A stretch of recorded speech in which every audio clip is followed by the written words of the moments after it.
All right. So we are studying Keno Upanishad.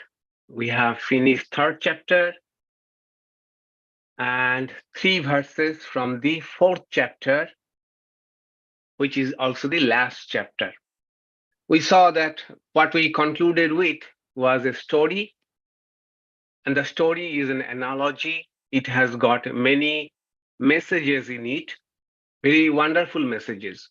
These messages are, in fact, we can say the story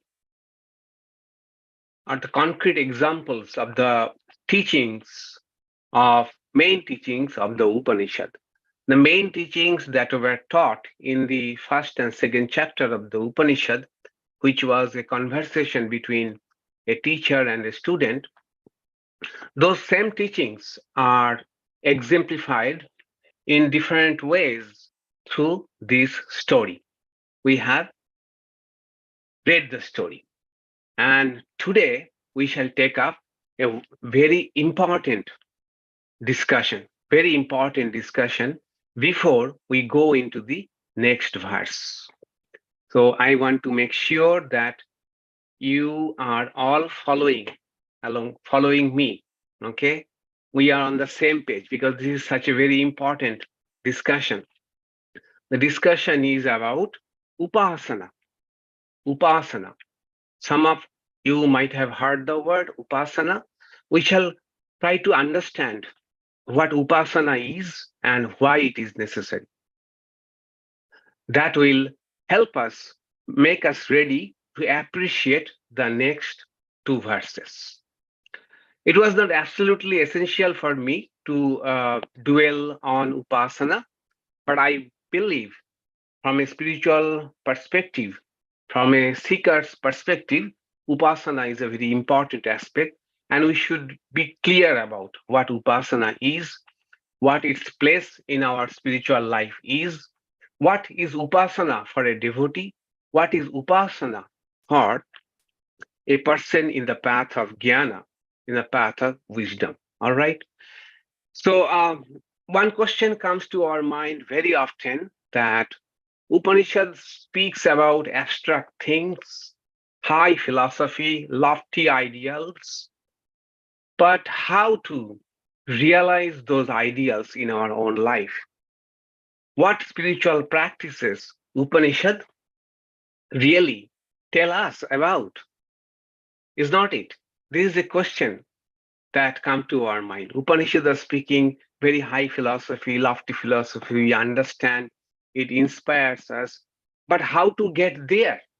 What we should do? These are all understanding, but what we should do?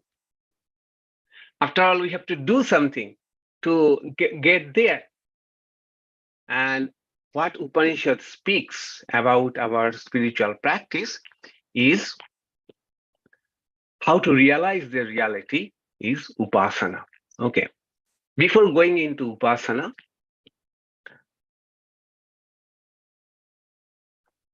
we may say broadly there are four types of spiritual seekers. Four types of spiritual seekers. The best among them are not exactly seekers, they are seers. Seers. That is, knowledge or wisdom flashes in their mind spontaneously. They have such a wonderful intuitive mind, refined mind, or sensitive mind, spiritually sensitive mind, that truths about spiritual reality spontaneously dawns on their mind. They are called rishis. Rishis in English, seer, those who see the truth. They are not a seeker in a sense, but we may say they top the categories of seekers. Then there is best of the seekers. Best of the seeker. First category is best of the seekers. In Sanskrit, they are called uttama adhikari. Uttama means the best, superlative. Adhikari means competent. The most competent among them, they hear the Upanishadic truth from the teacher, and as soon as they hear it, the truth dawns on their mind. The knowledge flashes on their mind. They are very rare, very rare. So statistically insignificant. They are so rare. Second one is called Madhyama Adhikari, or the middling, the middle ones. For them, they need upāsanā or contemplation. Contemplation, Upanishadic contemplation is a bit mystical contemplation. Mystical, we shall see more in details. So because contemplation has got many connotations in all the faith traditions, spiritual traditions, contemplation has many connotations. In Upanishad, the upāsanā has a mystical connotation. Okay, we shall see. So for the middling type of seekers, recommended practice is upāsanā. And the ordinary ones, the Sanskrit is not so good, adhama adhikari. Adhama means the lowest. Okay, we may better say for the ordinary ones, they need to do upāsanā along with some other moral practices. Okay, like shama, dhamma. In a briefly, we may say sadhana chatushtaya, the fourfold spiritual disciplines, which are told at the very beginning of all the primers of Vedanta. Viveka Churamani, Vedanta Sara, Aparaksha Anubhuti. At the very beginning, they say who will benefit most from these studies? Those who have gone through these four spiritual practices. All of us have heard about them. We need not go into details now for our sake. All right. So three types of seekers. Best of the seekers, they hear the truth, Upanishadic truth. More precisely, they hear the great Vedic dictums called Mahavakya, the great utterances. And these utterances are very pithy, small. For example, Tattvamasi, you are that. Aham Brahmasmi, I am Brahma, I am the vast. Prajnanam Brahma, knowledge is infinite. These are Mahavakyas. As soon as they hear it, the intended meaning of those great utterances flash in their mind. They are the highest. Medium ones, they need to hear Upanishad as well as do upāsanā, this mystical contemplation. And third one, mystical contemplation along with other moral disciplines. Okay, we have understood these three categories. Okay, all right. Now, upāsanā. How to do upāsanā? All the Upanishads, not all, most of the Upanishads prescribed upāsanas along with their philosophical inquiries, questions and answers, stories, conversations. There are some upāsanas mentioned. These upāsanas were known to people at that time. In the course of the time, we have lost the real meaning of these mystical upāsanas, mystical contemplations. So we have to rely on commentators like Acharya Shankara and others who were still many centuries before us. Probably they knew a bit of these mystical contemplations because much of these disciplines were handed down orally from student to teacher. Orally, they were not recorded. So maybe fraction of that practices remained earlier, so they could reconstruct the meanings of these mystical upasanas. Okay. For example, Chandogya Upanishad mentions at least 14 types of upasanas. 14, highest.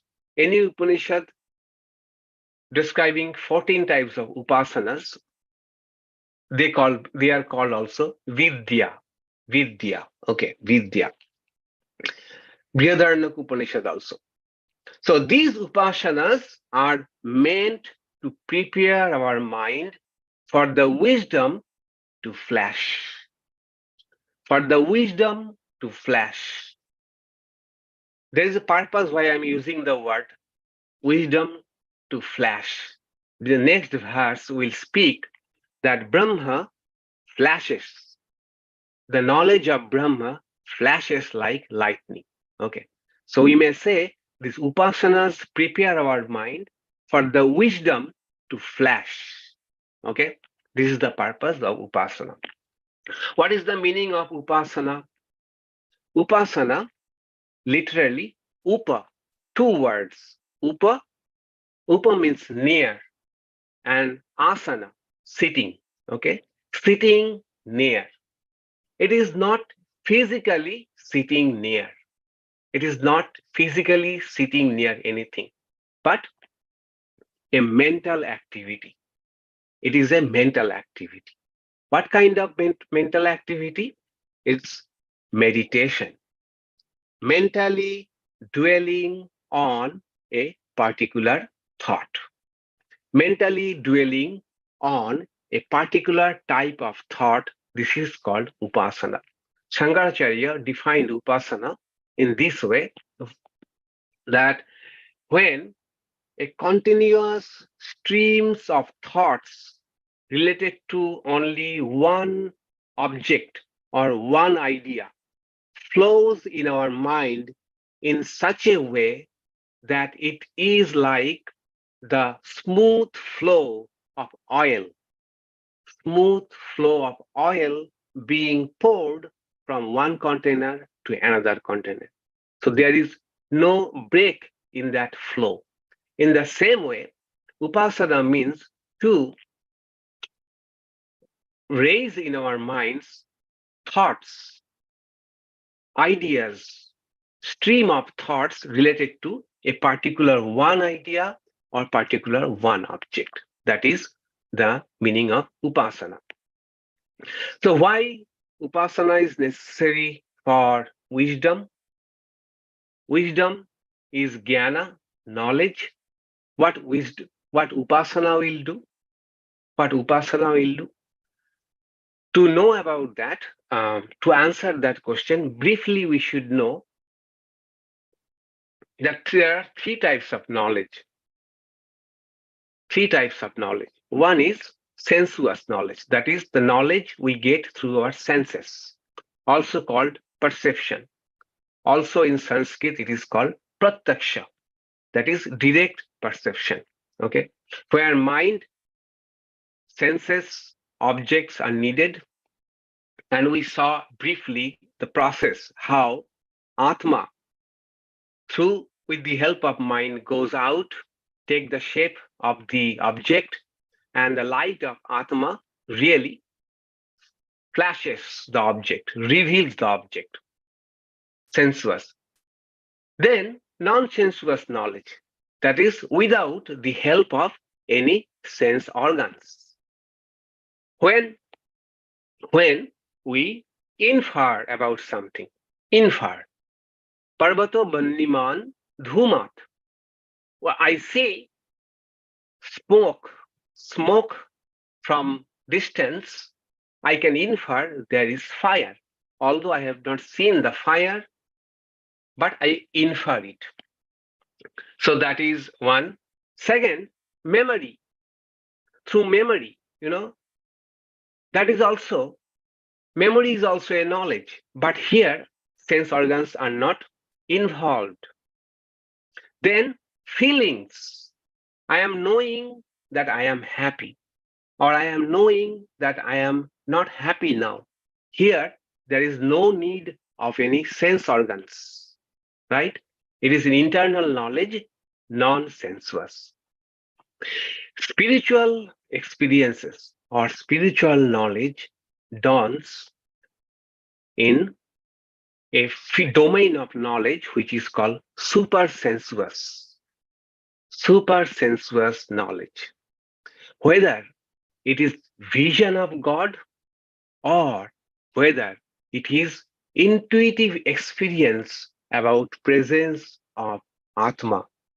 These are supersensuous knowledge. Here, senses are not needed. Ordinary mind cannot uh, give us this knowledge, but mind has to be in a particular state. What kind of state? Very refined state. And because of this very refined state of mind, we need upasana. For example, visions of God is a supersensuous knowledge. Devotee's vision of God is a supersensuous knowledge. Sense organs are not involved. It is not like memory. It is not like inference. It is a direct knowledge, but at the same time, a kind of direct knowledge where senses are not involved. That is for devotee.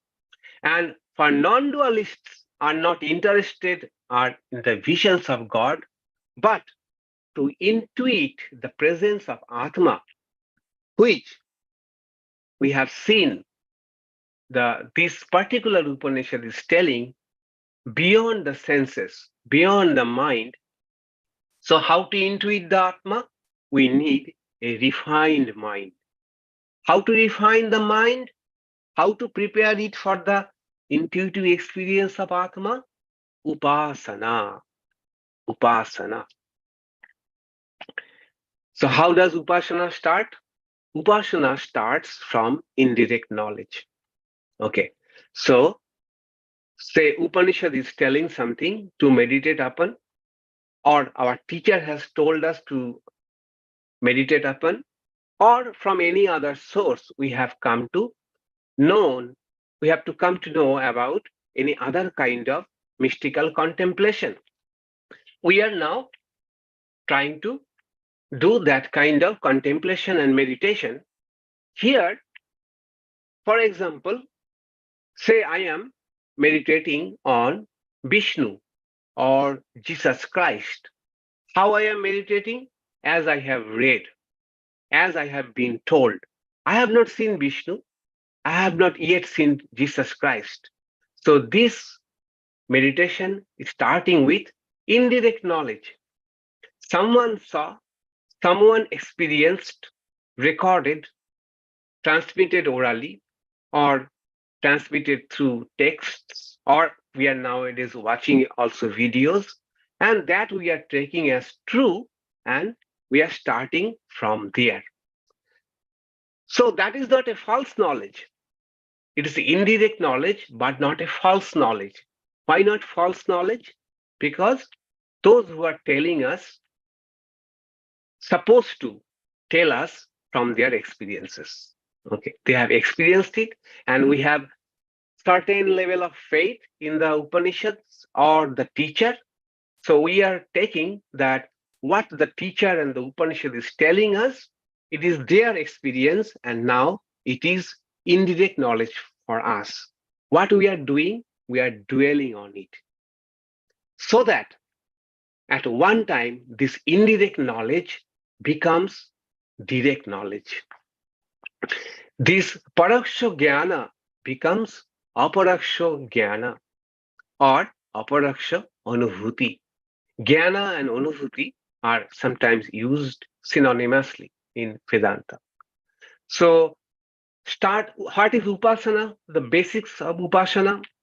Start with an indirect knowledge, dwell on that indirect knowledge, so that in course of time, that indirect knowledge becomes your direct knowledge. What kind of direct knowledge? Not any other kind of the other type of direct knowledge that we have in our day-to-day world. In fact, that is the main essence of the first two chapters of this Upanishad, that Atma, that ultimate reality, that spiritual reality, cannot be known through the senses the way we know other things. So upasana will transform this indirect knowledge we are receiving from teacher or the Upanishad into our direct knowledge, which is super sensuous knowledge. Super sensuous knowledge. All right. How they would do it? How they would do it?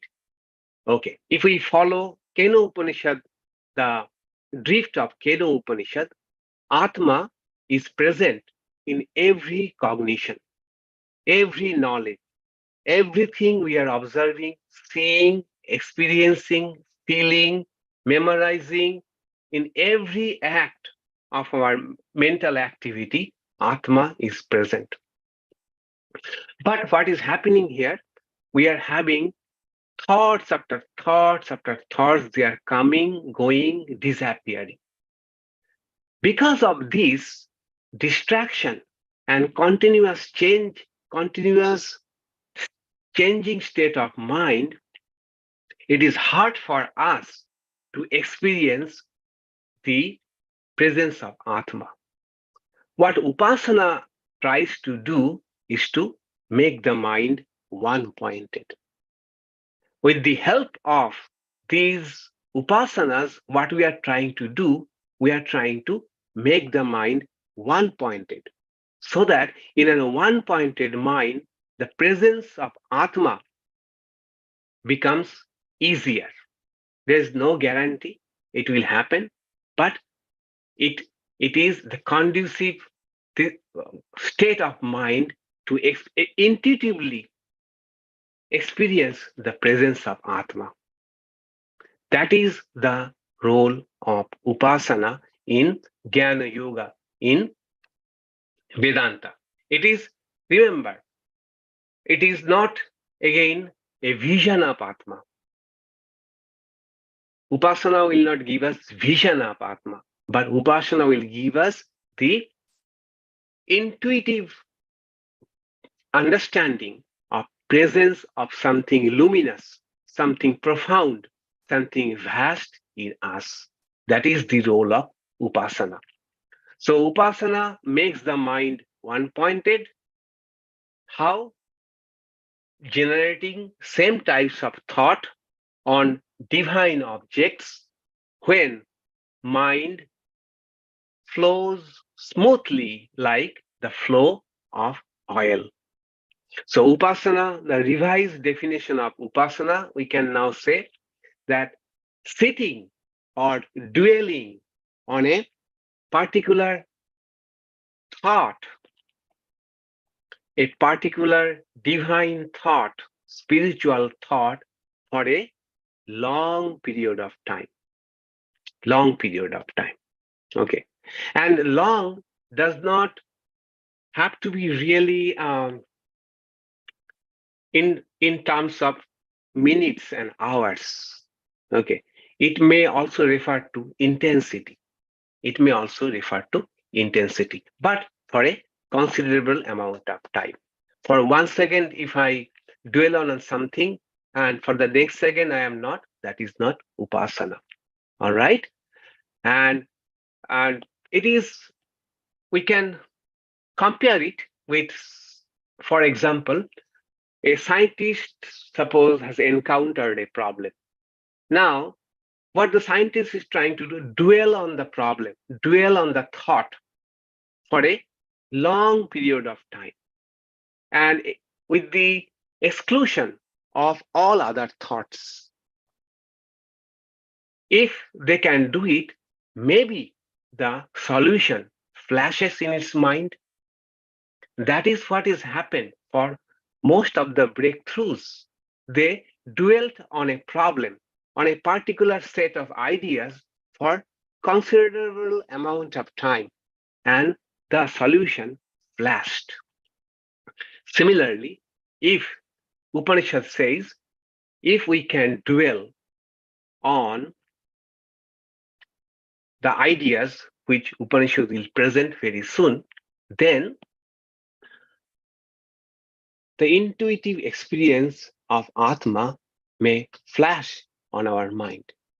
Okay, this is the role of upasana in Vedanta or Upanishad or Jnana Yoga. Okay, before proceeding, I would like to make sure everybody has understood the concept of upasana and its necessity. So if you have any question, you may please ask me. Can you explain how this works with a specific example like the horse meditation in Brihadaranyaka or the third chapter of Krena briefly? Okay. Indeed. Thanks for asking the question. In fact, the verse that we shall take today is one such suggestion, one such upasana. Okay, we shall try to see that. Swamiji, there is Yes. a Saguna Upasana where, we concentrate on the Lord's looks, appearance. At that time, we are not in that Upasana, one is not thinking of like a Tattvamasi, or any philosophical vakya or sentence as such, but on the saguna part of the Lord. Yes. So So Saguna Upasana is usually always accompanied by a mantra which has been given by the Guru. okay, and then Okay. saguna eventually leads into nirguna, right? Not necessarily. Not Okay. necessarily. It depends upon the intention of the seeker. Okay. If his seeker does not want to nirguna, go to nirguna, formless, one can still get all the knowledge. Okay. That is the purview of bhakti. Okay, purview of bhakti. Okay. The second question. In fact, let me just, once again, according Ramanuja, Ramanuja who interpreted this same Upanishad in theistic terms, in dualistic terms. So according to Ramanuja, these non-dual spiritual practices prepare one for bhakti. Okay, so according to Ramanuja, and he is very coherent, very powerful in his arguments, that this experience of Atma, non-dual Atma, these are lower experiences than experiencing God, having conversation with God, living with God. Okay. Anyway, so okay, what is the second question? The second question is, after when concentrating on one Mahavakya, let's say, and then after a while, that also becomes like what I want to say, negligible, and total peace comes where we're not contemplating on the Mahavakyas or any other statement in Upanishad, but total peace comes. There is no flash of knowledge also. Yes. So how do we describe that state? Is there a word for that state, or it's a very good state of meditation, we can say. But that is not the goal. Okay. Yeah. So upasana, is for, according to Vedanta, Mm. upāsanā is for ultimate wisdom of knowing who we really are. Okay. So this is a common experience of all spiritual seekers. Once they start meditating, very soon they find they get a ineffable peace, ineffable peace. And it is so enticing that we get caught into that joy and peace. But we have to go forward and go with the practice, sadhana or upāsanā. Okay. This is a common experience of all the seekers. They becomes complacent because they think, what a peace I have achieved. But that is the peace that comes from upāsanā is secondary result of upāsanā. Got it? Is it the heart opening? We cannot say heart opening until we got the knowledge has flashed. Okay. Until okay. Yes. Okay. Have you got it, or you have you got it? The answer to your Yes. question? Okay.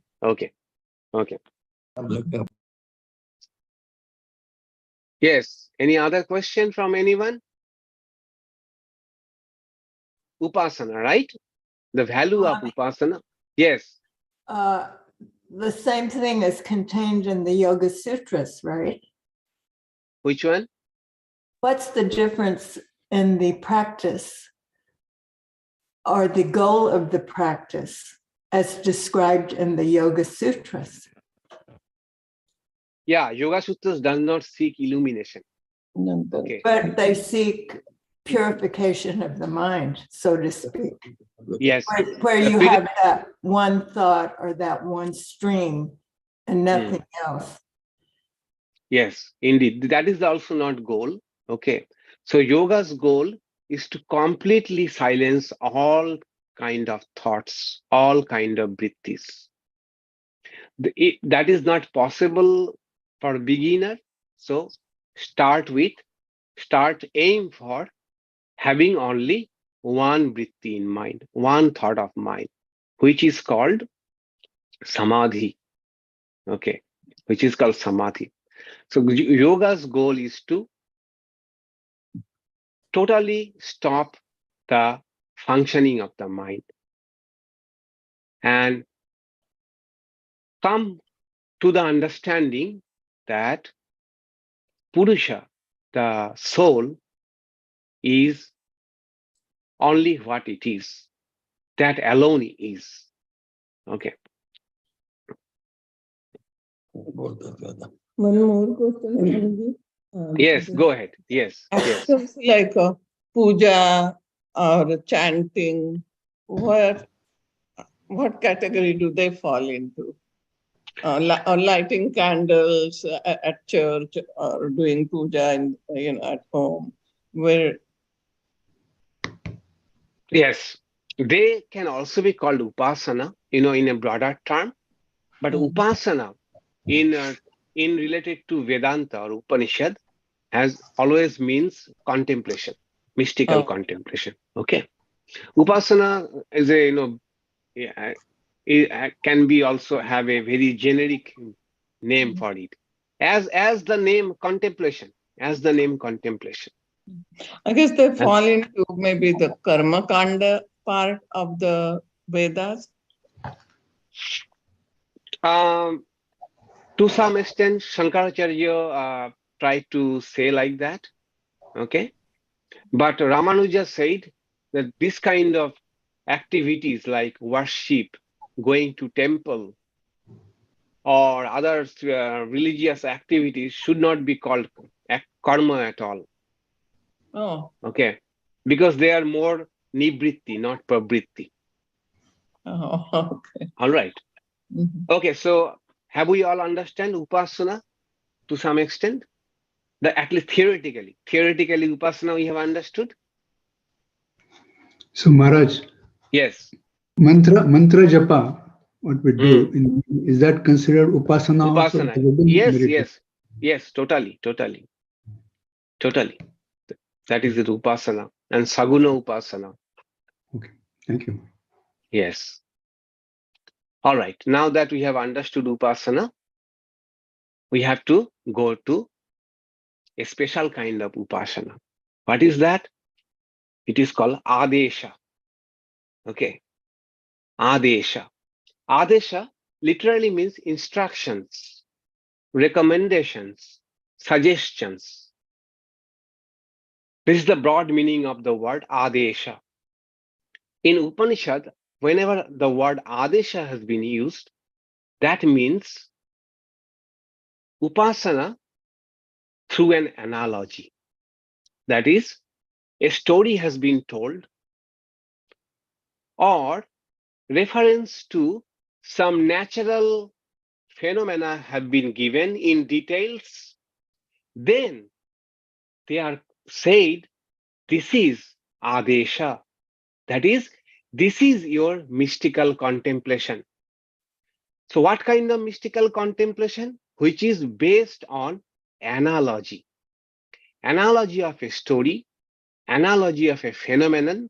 And now you meditate that part of the story, that part of a natural occurrence, contemplate on it for realizing Atma. This is called ādeśa. Okay, so ādeśa is also upasana. ādeśa is a special type of upasana where we start with a story. We meditate on a story or part of a story. For example, Paul asks the question, can you give some specific, like Brihat Aranyaka Upanishad starts with a ādeśa. What is that ādeśa? That try to think about a horse. Why horse? Horse was used in a kind of rituals called Ashwamedha Yajna. So Ashwamedha Yajna is known to all. At that time, everybody knew what is Ashwamedha Yajna. Now, how to transform this Ashwamedha Yajna to a spiritual practice, a mental spiritual practice. Okay, so take a part of the horse and compare it, the all-pervading Brahman, like that. And they go usually from more tangible to subtle aspects, subtle. These are all called ādeśa. Okay, so ādeśa is also upasana, mystical contemplation. Only the difference is when there is an analogy involved into that. Got it, ādeśa? Okay. So a seeker is advised to meditate on the story or analogy for the spiritual wisdom to dawn or to flash. And in most of the cases, all the ādeśas have two dimensions. Okay. Most of the ādeśa have two dimensions. What two dimensions? One is cosmic, external world, related to the external world, the universe, the macrocosm, the massive scale, external world. And that is in Sanskrit called adhidaivik. Adhidaivika. Adhi means pertaining to. Daivika. Daivika means cosmic. In translations, probably in the verses, you will find this is meditation related to gods. Why this problem occurs? Because they are taking the word literally. Daivika from the word deva. Okay, so they are translating it. This is related to God. But what it means is this is related to cosmic scale, the macrocosmic scale, or we may say this is meditation related to the external world, and the another dimension will be inner world. The same meditation about your own self. Okay, inner world, or we may say microcosm. In Sanskrit, this is called adhi atmika. Adhi means related to, pertaining to atma. Atma means here your own self, related to your own self, the inner world. So again, ādeśa means a particular type of mystical contemplation where we take a story to start with, to meditate. Then what we do, there are two dimensions of the story. One is external, another is internal. Okay, the external is called adhidaivika, macrocosm, and internal, inner world, related to inner world, it is called adhyatmika or microcosm. Why it is so? It is very interesting. As I said, that the Upanishads always envisioned that the macrocosm, that is the world outside, and the world inside, they have great similarities. Okay, the inner world and external world are parallel to each other. That is why their fundamental analysis is this, that we are seeing the external world ever changing. Things are changing. And it's a wonderful world. But among all this changing universe, outer world, is there a thing, a meta-narrative? Among all the narratives, is there a meta-narrative which unifies all of them? Is there one reality which is manifesting as this variegated universe, this multiplicity? And they found out, yes, there is. They called it Brahma, that is the vast. The universe is vast, but Brahma is vast in another way, that it is profound, which does not change, which is the substratum, which is the basis of our entire existence in macrocosm, in external world. Similarly, when we close our eyes, here is our private inner world. That world is also colorful world, made up of so many entities and changing, ever-changing world, a whirlpool of world. So they wanted to find out, is there one entity, one meta-narrative within this inner world too? And they found out, yes, there is. They called it Atma. And essentially, Atma and Brahma, they are the same reality.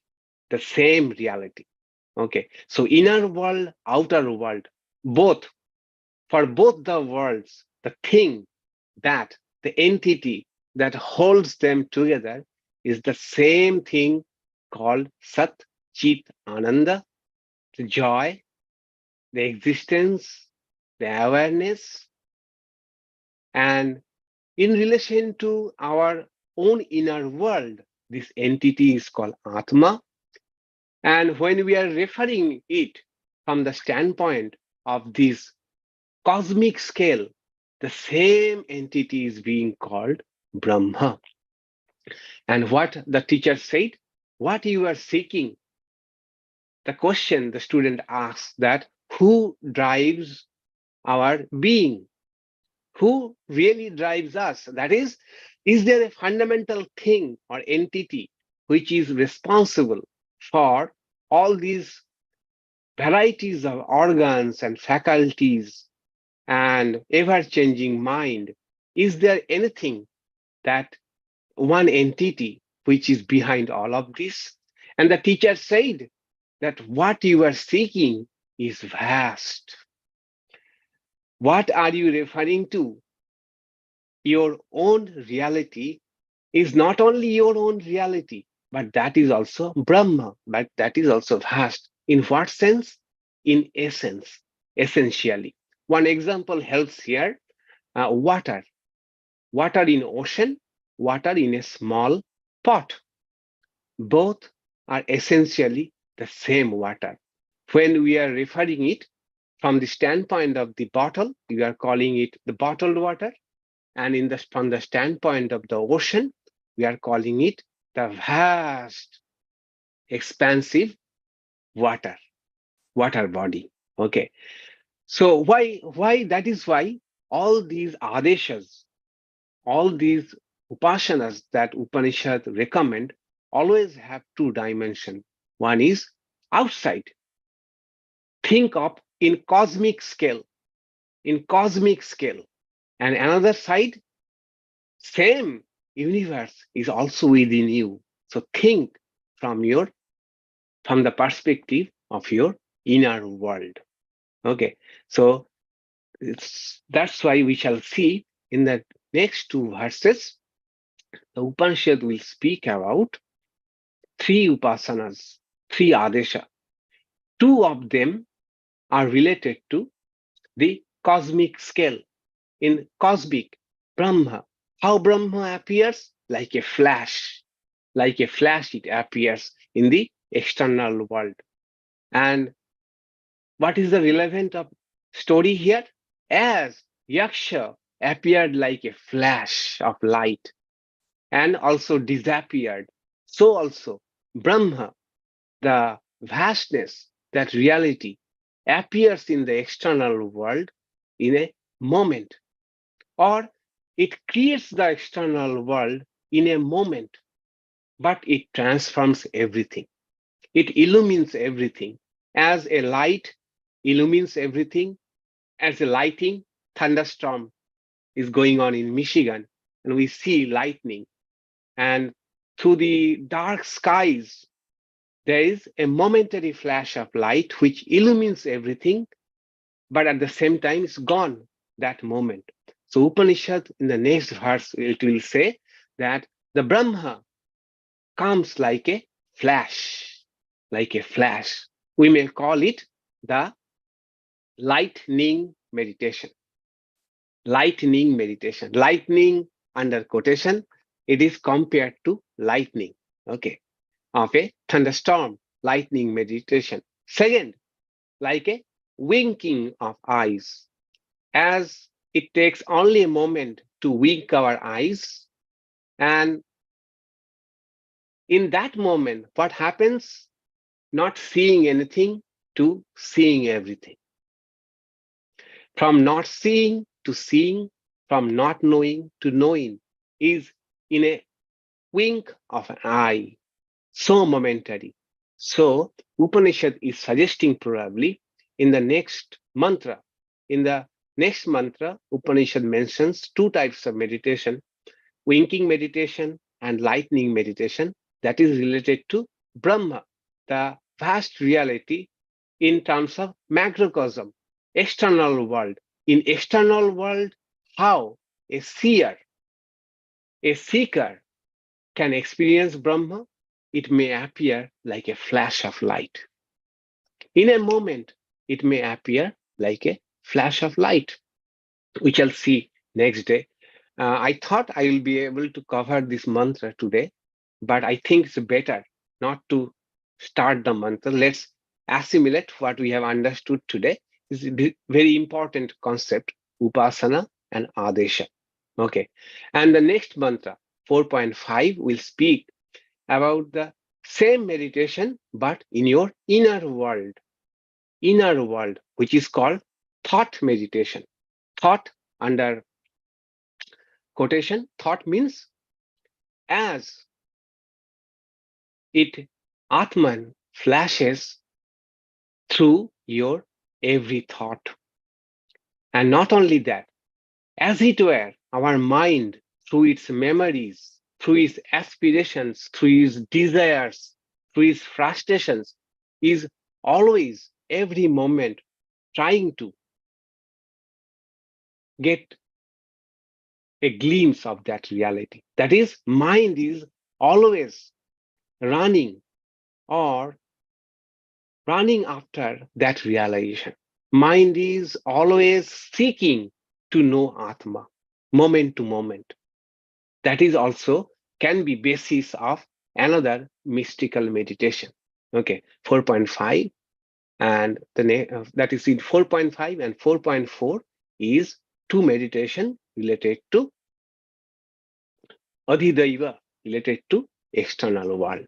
Okay, we shall see in the next class. Next class. Okay.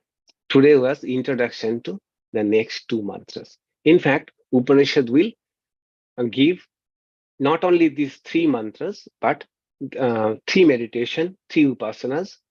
In 4.6, it will give another upasana, another ādeśa, another mystical meditation.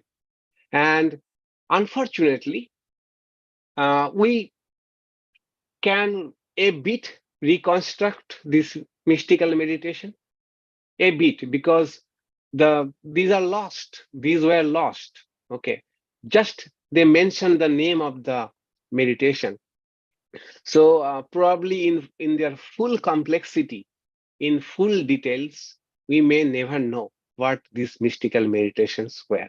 But we shall try to find out as best as we can understand these mystical meditations in the next mantras. Okay. Any question about the next, about ādeśa or about the whole of the class today? You can unmute and ask me the question. Pranams, Maharaj. Yes. The flash of wisdom, is it also implying that wisdom, when it actually dawns, is an instantaneous thing? It is not indeed. by degrees or gradually. Indeed. That we shall see in the next mantra. Yes, in a flash. In fact, one of our participants, I believe Rick mentioned this in our last class. Is it like a flash of light? And at that moment, I told, you are walking in the same direction that the Upanishad is walking to. The flash of light.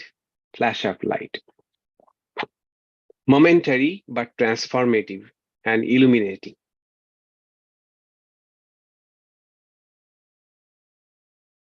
So Maharaj, so the other vidyas, like you mentioned in Chandogya, has 14 different vidyas. They all can be either external or internal. We classify in these two categories. No. Each upasana has two dimensions. Oh, each upasana. Each upasana will always have two dimensions. You will find out, they will say something and will say, atha adhidaivakam, atha dhatmam. Okay, so one was for this external world that is related to macrocosm, and another was related to your inner world.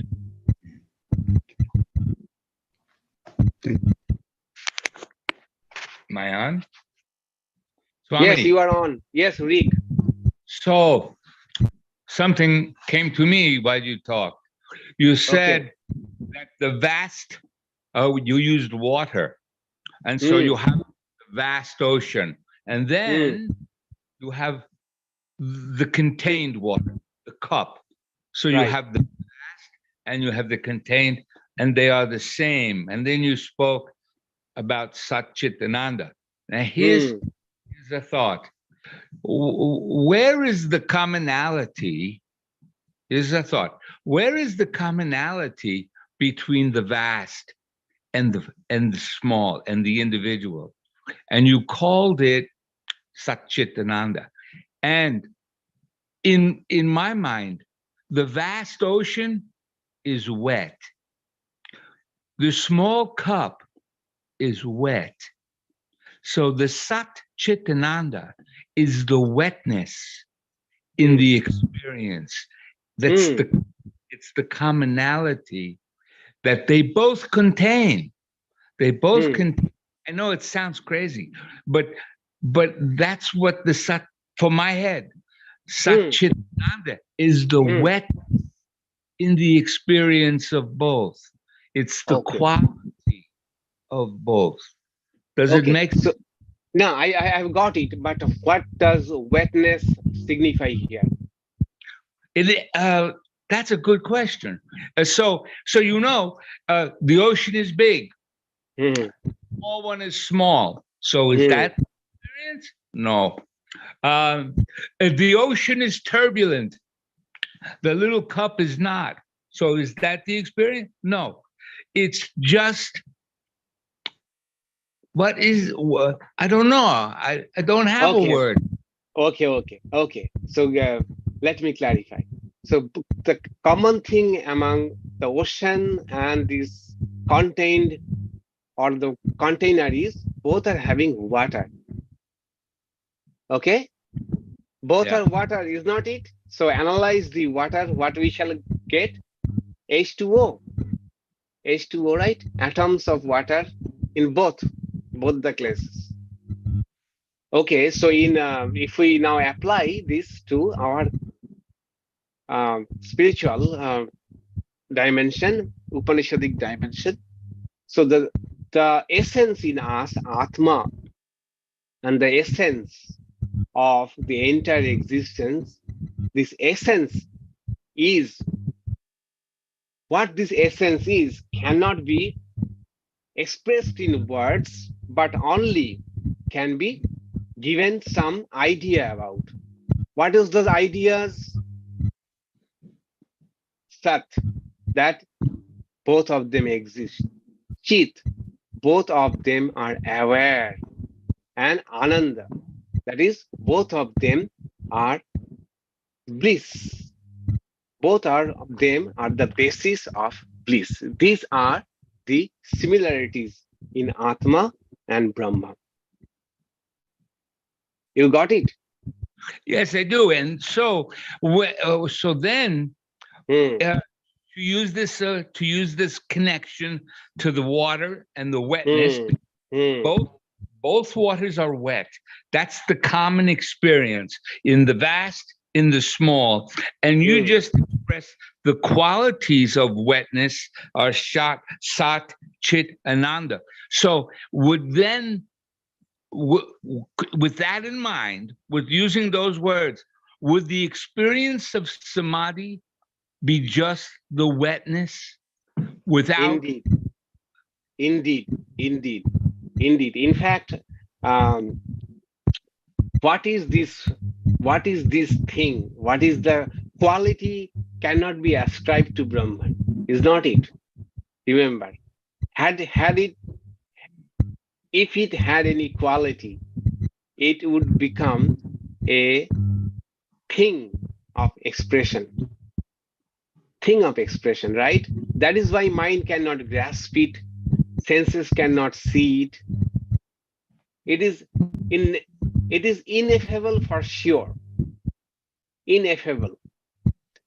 But only we can say it is like Sat, like Chit, like Ananda. Okay, so Sat, Chit, Ananda are not qualities of Brahma. These are pointers to Brahma. Got it? But you have to think, you also please dwell on the thought. Okay. So, Swamiji, can we say that the Sat aspect is present in everywhere, but Yes. Ananda and knowledge are present only in sentient object. It can be experienced. It can be seen. It can be more felt in sentient beings. Right. But the Sat meaning existence is present. Is everywhere. everywhere. Indeed, indeed.